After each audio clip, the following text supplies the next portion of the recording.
Beaumont inspectors find thick dust in area restaurants, plus a few surprises thrown in for your palate. We've got the highs and lows in this edition of the Restaurant Report Card. We begin with Taste of China at I-10 South. Inspector Scott found items on the cold buffet not being stored at the proper temperature. The food was discarded. All food needs to be stored 6 inches off of the floor. The floors were in extremely poor condition. The shelves were rusty.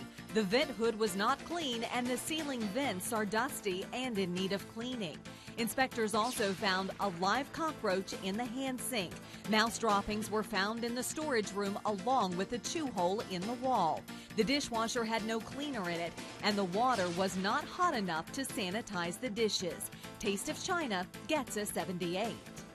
Now on to China Star Buffet on Dowland Road. Inspectors found too much food out of the refrigerator during the prep process, and the chicken was cooled too long before being served.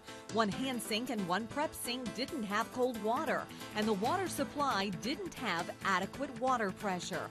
No sanitizer was found at the towels, and China Star Buffet gets an 81. Finally, inspectors check out Carmela's on Calder. Meat was sitting out on the counter. Toxic items were sitting next to the cutting boards. Flies were in the sink around chicken. Inspector Scott found a knife between the prep cooler and a cabinet. A fly swatter was next to the meat, and gloves were not being worn by employees as they were handling the meat. Employees were not washing vegetables before cutting them.